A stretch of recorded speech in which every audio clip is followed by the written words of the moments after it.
Pernahkah kamu merasakan bagaimana rasanya dihancurkan oleh seseorang yang kamu percaya sepenuh hati? Aku tak pernah menyangka, jawaban dari semua kecurigaanku justru kutemukan, bukan dari kata-kata, tapi dari sebuah unggahan Instagram.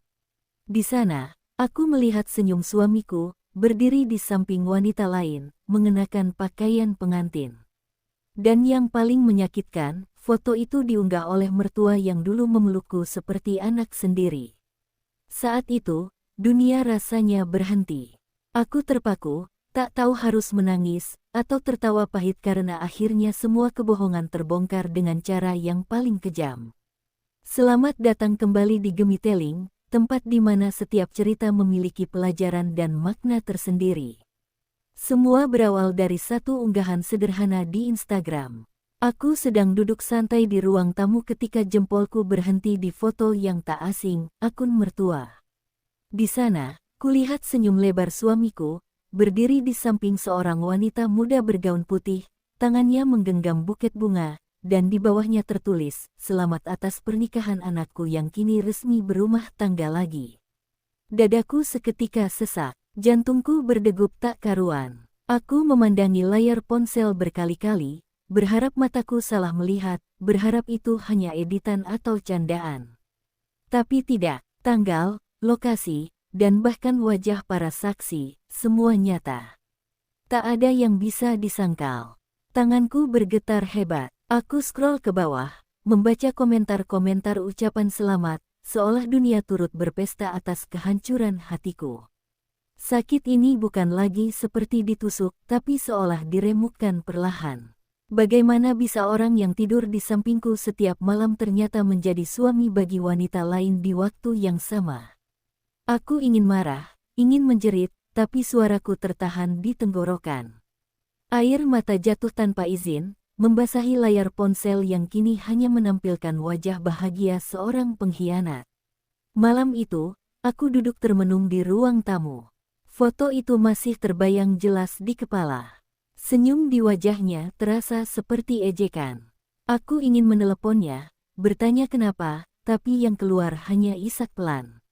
Aku merasa bodoh, terlalu percaya, terlalu cinta, terlalu buta untuk melihat tanda-tandanya selama ini. Sejak awal mungkin aku memang hanya pelengkap di hidupnya, bukan rumah tempat dia ingin pulang. Aku menatap keluar jendela, melihat langit malam tanpa bintang. Di dalam hati, ada sesuatu yang berubah, perasaan percaya yang dulu penuh kini retak.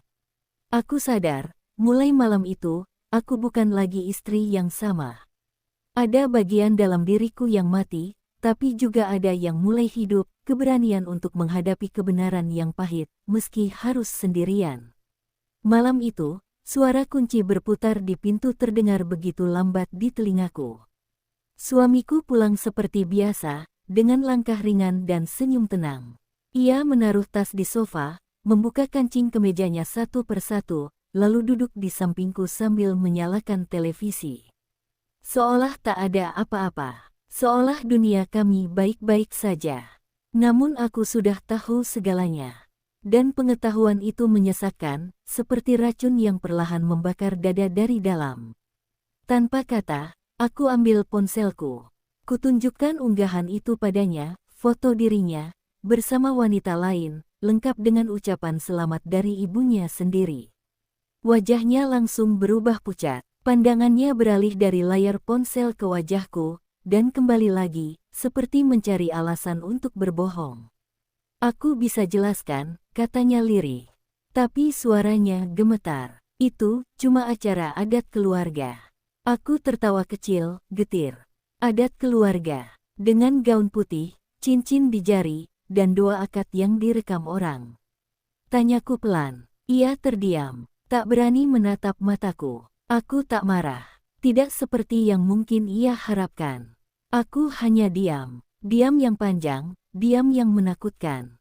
Karena di dalam diam itu, ada badai yang belum meledak. Aku ingin tahu sampai di mana keberaniannya menutupi kebohongan. Tapi ia malah menunduk, seolah aku tak pantas tahu kebenaran penuh. Keheningan di antara kami lebih tajam dari teriakan. Dan di sanalah aku sadar, kadang, pengkhianatan tak selalu datang dengan pertengkaran. Kadang, ia datang dengan senyap yang mematikan. Aku melangkah pergi ke kamar, tanpa menoleh. Di belakangku, ku dengar ia menghela napas panjang, mungkin lega karena aku tak menjerit. Tapi ia salah. Aku tak diam karena lemah, aku diam karena sedang belajar menahan luka, agar nanti ketika aku benar-benar berbicara, kata-kataku bisa jadi pisau yang membunuh kebohongan dengan tenang. Keesokan paginya, aku memutuskan untuk menemui mertua. Bukan untuk marah, tapi untuk mencari kejelasan. Aku masih berharap, mungkin ada salah paham, mungkin ada penjelasan yang bisa sedikit menenangkan hatiku. Namun begitu langkahku menjejak halaman rumahnya, suasananya terasa berbeda, dingin, seolah aku adalah tamu yang tidak diundang. Mertua menatapku dengan senyum tipis, senyum yang dulu hangat tapi kini terasa seperti sindiran. "Kamu datang juga," katanya ringan, seolah sudah menunggu. Aku duduk di depannya, mencoba menahan gemetar di ujung jari. "Bu, saya cuma mau tahu, kenapa tidak ada yang memberitahu saya tentang pernikahan itu?" Tanyaku hati-hati. Ia menatapku lama, lalu menghela napas pelan. "Nak, kamu harus belajar ikhlas. Namanya laki-laki, kalau mau menikah lagi, itu wajar. Yang penting dia tanggung jawab." Kata-kata itu seperti duri yang menancap dalam. Aku menunduk, mencoba menyembunyikan air mata yang hampir jatuh. Kupikir dia akan membelaku, setidaknya sebagai perempuan yang tahu rasanya dikhianati. Tapi ternyata aku salah. Mertua justru menepuk tanganku sambil tersenyum kecil. "Kamu tetap istri sahnya. Jangan lebay. Kalau dia bahagia, kamu juga harus bahagia." Aku tak bisa berkata apa-apa. Hatiku berteriak, tapi bibirku membisu. Aku merasa kecil, tak berdaya, seolah seluruh dunia berpihak pada kebohongan yang dilakukan suamiku. Saat aku berdiri pamit, mataku sempat menangkap sesuatu di meja ruang tamu, bingkai foto pernikahan mereka, rapi dan terpajang di sana. Foto yang kemarin kulihat di Instagram kini nyata di hadapanku. Aku tersenyum, pahit. Sejak hari itu aku tahu, bukan hanya suamiku yang mengkhianati. Tapi seluruh keluarga yang dulu kupanggil keluarga, ternyata ikut menertawakan lukaku. Dan sejak detik itu pula, hatiku mulai berhenti berharap. Yang tersisa hanyalah keinginan untuk membalas, bukan dengan amarah, tapi dengan harga diri. Malam itu aku tak bisa tidur. Bayangan foto di rumah mertua terus berputar di kepalaku.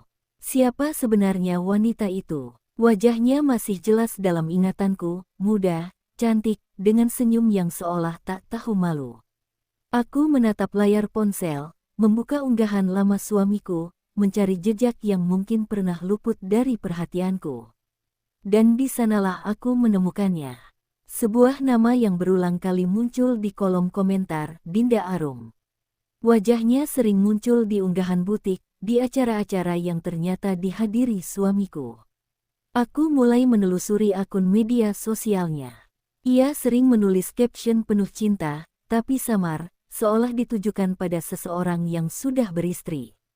"Kau milikku meski dunia tak tahu," tulisnya di salah satu postingan. Hatiku bergetar. Jadi, selama ini, mereka tidak hanya berselingkuh diam-diam. Mereka merayakan kebohongan itu dengan bangga.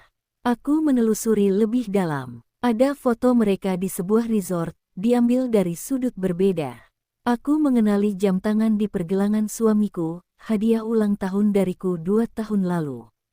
Dunia terasa berputar pelan, lalu berhenti di titik di mana aku sadar, cinta yang kuberikan sepenuh hati ternyata telah lama dipakai untuk menyenangkan orang lain. Namun anehnya, di tengah sesak itu, muncul satu perasaan baru, tenang. Karena kini aku tahu siapa musuhku sebenarnya, dan aku tahu apa yang harus kulakukan. Keesokan harinya, aku mulai menyusun rencana. Tidak untuk menghancurkan mereka dengan emosi, tapi dengan bukti. Aku mulai mencatat tanggal, menyimpan foto, menyalin percakapan. Setiap langkahku jalani dengan diam, seolah tak terjadi apa-apa. Mereka mungkin mengira aku lemah. Tapi mereka tidak tahu, diamku bukan bentuk menyerah. Diamku adalah cara Tuhan memberiku waktu untuk menyiapkan akhir yang mereka tidak akan sangka. Hari-hariku berjalan seperti biasa, setidaknya dari luar. Aku tetap tersenyum, tetap menyiapkan sarapan, dan tetap menyapa suamiku setiap pagi. Tapi di dalam diriku, ada dinding tebal yang mulai tumbuh. Dinding yang memisahkan antara aku yang dulu mencintainya dengan aku yang kini hanya berpura-pura baik-baik saja. Setiap kali ia menyentuh pundakku atau menatap mataku, ada rasa asing yang menyusup. Bukan lagi cinta, tapi luka yang berusaha kusembunyikan di balik senyum palsu. Aku mulai menjalani hidup seperti aktor di panggung. Ketika suamiku di rumah, aku lembut, penuh perhatian. Tapi saat ia pergi, aku duduk di depan meja kerja dengan catatan kecil, menulis setiap detail tentang pengkhianatannya. Aku menulis semuanya, tanggal, nama, tempat, bahkan nada bicaranya saat berbohong. Menulis menjadi caraku bertahan. Karena jika aku tak menumpahkan sakit ini di atas kertas, mungkin aku akan meledak di depan matanya. Malam-malamku kini sunyi. Aku tak lagi menunggu suamiku pulang, tak lagi berharap pesan, "Aku sayang kamu," muncul di layar ponselku. Yang kutunggu hanya waktu untuk pergi dengan kepala tegak, bukan dengan tangisan. Aku mulai menabung diam-diam, memindahkan sedikit demi sedikit uangku ke rekening baru. Aku tahu, kebebasan butuh perencanaan. Dan aku sedang menyiapkannya perlahan, tanpa ia sadari. Terkadang, di antara rencana itu, aku masih menangis. Aku masih manusia, masih punya hati. Tapi air mata itu bukan tanda kelemahan. Itu pengingat bahwa aku pernah mencintai dengan tulus, meski yang kubalas adalah kebohongan. Suatu malam, aku menatap cermin dan berkata pada diri sendiri, "Kamu akan baik-baik saja." Tidak sekarang, tapi nanti. Dan entah kenapa, untuk pertama kalinya, aku percaya. Hari itu, aku sedang membereskan berkas di meja kerja ketika tanpa sengaja menemukan bukti baru. Lembar mutasi rekening yang kupegang membuat jantungku berdegup tak karuan. Ada transaksi besar yang tak pernah kulakukan, dan jumlahnya tidak sedikit. Beberapa kali uang ditransfer ke nama yang sama, Dinda Arum. Tanganku gemetar, tapi pikiranku langsung jernih. Semua mulai masuk akal. Rumah baru, cincin, bahkan liburan yang kulihat di foto mereka, ternyata semua dari uangku sendiri. Sore harinya, aku mendengar suamiku berbicara lewat telepon di teras. Suaranya pelan, tapi cukup jelas di telingaku. "Iya, sayang, sabar ya, rumah itu sebentar lagi jadi atas nama kamu," katanya. Aku berdiri di balik pintu, menahan napas agar tak bersuara. Setiap kalimat yang keluar dari mulutnya seperti pisau yang menggores luka lama. Aku ingin berteriak, ingin menyerbu ke arahnya. Tapi aku tahu, bukan sekarang waktunya. Aku butuh bukti yang lebih kuat. Malam itu aku mulai mengumpulkan semuanya. Kwitansi, mutasi bank, bahkan rekaman suaranya. Aku simpan di folder tersembunyi di laptop, kuberi nama, "Untuk Hari Kebebasan." Aku tahu, suatu hari nanti semua itu akan menyelamatkanku, bukan dari pengkhianatannya, tapi dari ketidakadilan yang ia lakukan. Setiap langkah yang kulakukan membuatku semakin yakin, aku tidak bisa bertahan di rumah yang dibangun dari kebohongan. Namun, di tengah rasa sakit itu, ada kekuatan yang pelan-pelan tumbuh. Aku mulai terbiasa menatap suamiku tanpa perasaan. Menjawab pertanyaannya dengan tenang seolah tak ada yang salah. Ia tak sadar, aku bukan lagi wanita yang dulu ia tipu dengan kata-kata manis. Diamku kini bukan tanda takut. Diamku adalah bentuk kemenangan kecil, karena untuk pertama kalinya, aku tahu semua rahasia yang ia sembunyikan dan aku memegang kendalinya. Di tengah semua kekacauan yang kualami, takdir mempertemukanku dengan seseorang dari masa lalu, Raka, teman kuliah yang dulu diam-diam menyukaiku. Kami bertemu secara tak sengaja di sebuah seminar kerja. Wajahnya masih sama, tapi tatapannya kini lebih matang, lebih tenang. Saat aku menyapanya, ada kehangatan yang aneh, seolah waktu berhenti sejenak.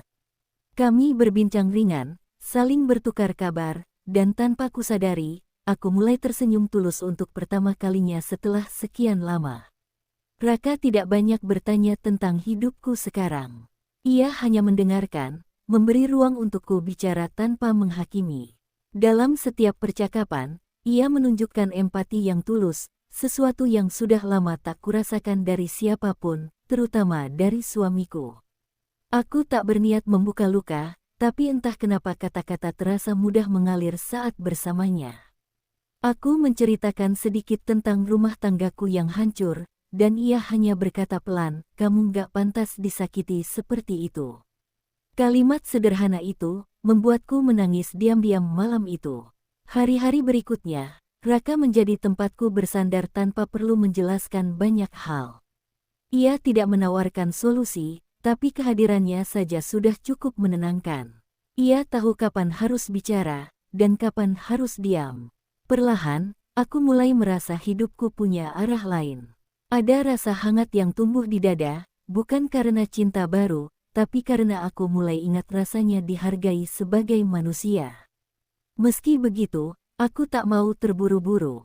Aku masih dalam proses memulihkan diri. Tapi sejak hadirnya Raka, aku belajar bahwa tidak semua laki-laki sama.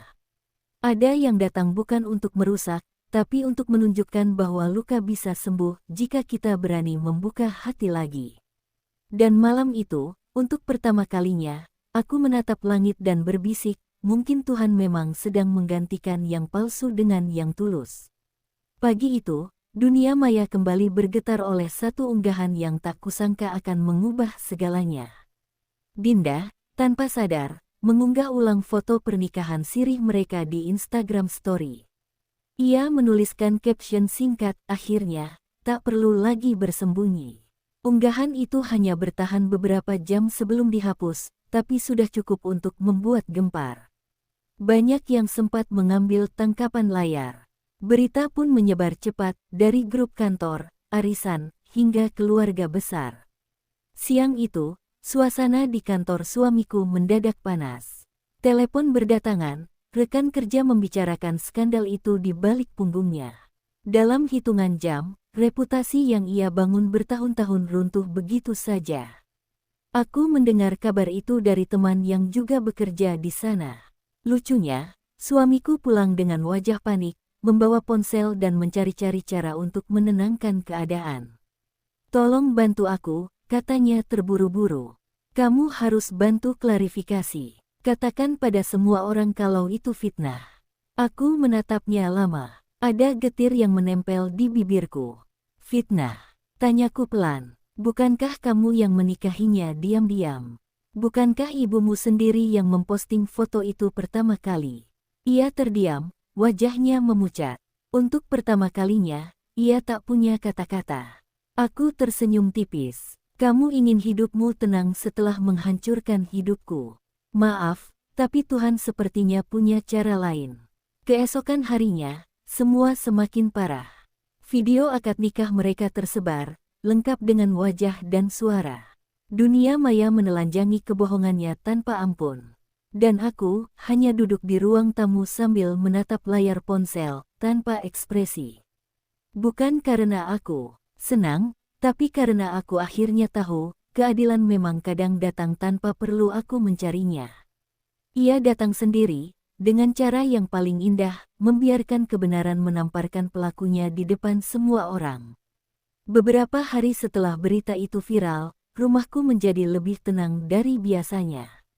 Tak ada lagi suara telepon dari suamiku, tak ada pesan manis yang memohon maaf. Hanya sunyi, dan dalam sunyi itu, aku menemukan kedamaian yang dulu selalu kucari. Namun ketenangan itu tak bertahan lama. Siang itu, pintu rumahku diketuk. Saat kubuka, wajah yang dulu kusinggahi dengan penuh hormat kini berdiri di hadapanku dengan mata sembab mertuaku. Ia tampak berbeda, tak lagi dengan senyum sombong atau kata-kata yang menusuk seperti dulu. Kali ini suaranya pelan, nyaris bergetar. "Nak, maafkan ibu," katanya, menunduk dalam. Aku diam. Antara iba dan kecewa, hatiku berperang. Ia bercerita bahwa kehidupan suamiku kini berantakan. Kantornya memutus kerjasama, reputasinya hancur, dan Dinda kabarnya pergi entah kemana setelah semua aib terbuka. Ibu nggak tahu semua ini bakal sejauh itu, katanya dengan air mata menetes di pipi. Aku mendengarkan, tapi tak ada yang berubah di wajahku. Luka yang mereka beri sudah terlalu dalam untuk disembuhkan dengan air mata penyesalan. Ibu mohon, tolong bantu anak ibu bangkit lagi. Pulanglah. Jadilah istri yang baik seperti dulu, katanya memohon, menggenggam tanganku erat. Aku menarik napas panjang, lalu perlahan melepaskan genggaman itu. Bu, kataku tenang, saya sudah memaafkan. Tapi memaafkan bukan berarti saya akan kembali. Saya sudah selesai berperan dalam cerita kalian. Mertua terdiam, hening, hanya suara jam dinding yang terdengar. Dan di saat itu aku tahu, semua kekuatan yang selama ini kuperjuangkan akhirnya nyata, aku sudah benar-benar bebas.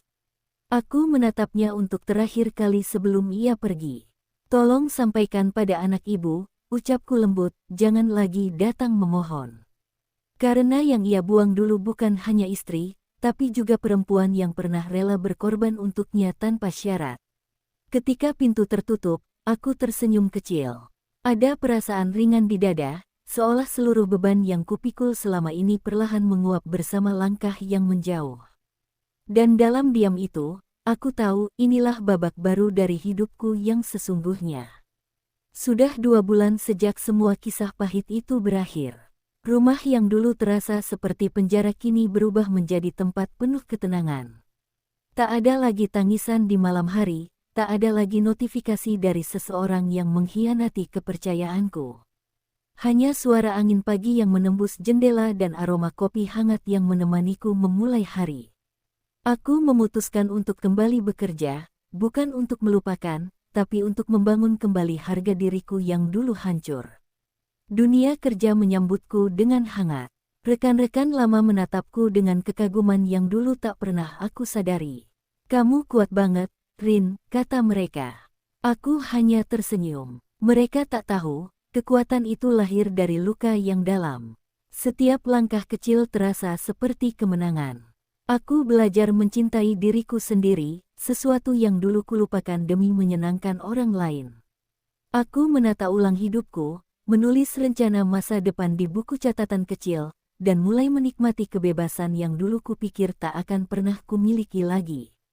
Kadang, saat malam tiba dan sepi mulai datang, kenangan itu sesekali muncul.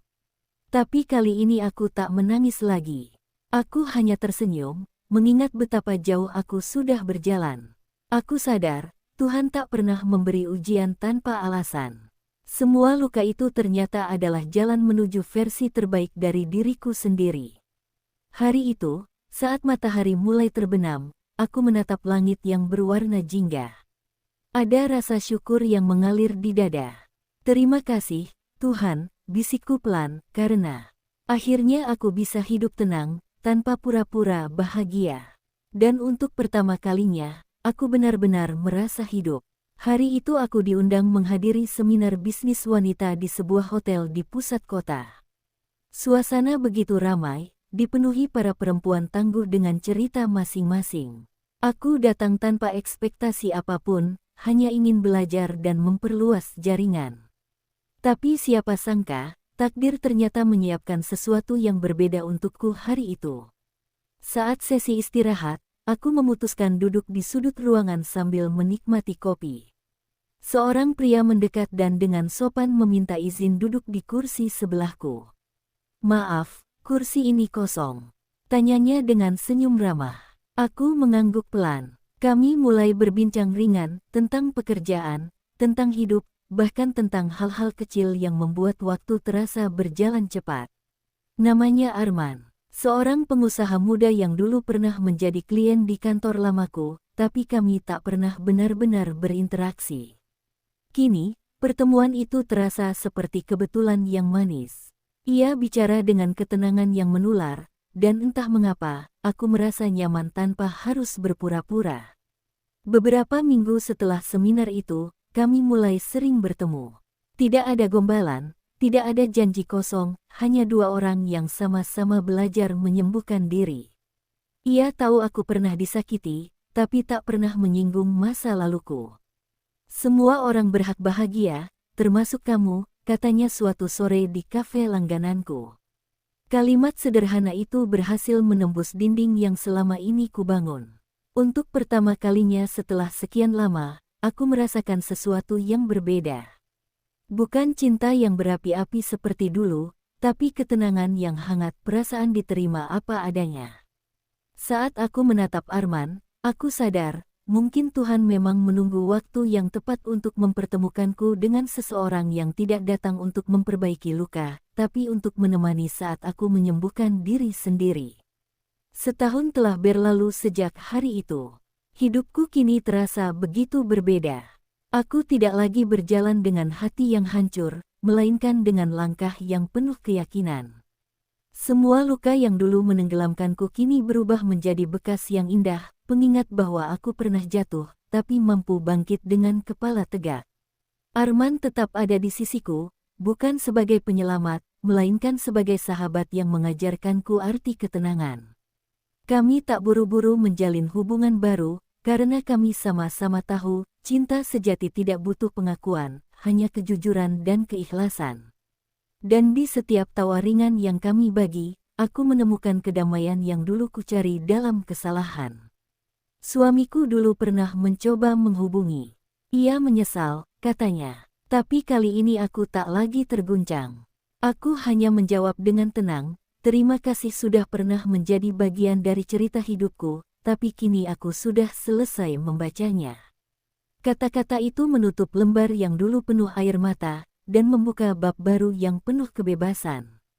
Aku berdiri di tepi pantai sore itu, ditemani suara ombak yang menenangkan. Di bawah langit jingga, aku menutup mata dan tersenyum. Segala yang dulu kupikir akhir dunia, ternyata hanyalah jalan menuju versi terbaik dari diriku sendiri. Tuhan memang tidak selalu memberi apa yang kita mau, tapi selalu memberi apa yang kita butuh, termasuk luka yang menyadarkan dan cinta yang datang di waktu yang tepat. Kini aku tahu, bahagia tidak selalu datang dari memiliki seseorang, tapi dari berdamai dengan diri sendiri. Karena saat hati sudah ikhlas, bahkan masa lalu yang paling kelam pun bisa berubah menjadi berkah yang indah. Kadang, Tuhan sengaja membiarkan kita patah di tempat yang paling kita jaga. Bukan untuk menghukum, tapi untuk menyadarkan bahwa cinta sejati bukan tentang siapa yang bertahan, melainkan tentang siapa yang mampu berdiri setelah semua runtuh. Aku pernah jatuh, dihancurkan oleh orang yang kucintai, diremehkan oleh keluarga yang kuanggap rumah. Tapi kini, aku bersyukur, karena dari luka itu, aku belajar arti mencintai diri sendiri. Untuk kalian yang sedang berjuang melewati pengkhianatan, jangan takut kehilangan. Kadang kehilangan justru cara Tuhan menunjukkan siapa dirimu yang sebenarnya. Dan ketika waktunya tiba, cinta yang tenang akan datang, bukan untuk memperbaiki luka, tapi untuk menemani saat kau belajar sembuh. Terima kasih sudah mendengarkan kisah ini. Jika kamu merasa tersentuh, jangan lupa klik like, subscribe, dan nyalakan lonceng notifikasi, agar kamu nggak ketinggalan kisah nyata penuh makna berikutnya di channel ini. Sampai jumpa di cerita berikutnya. Thank you.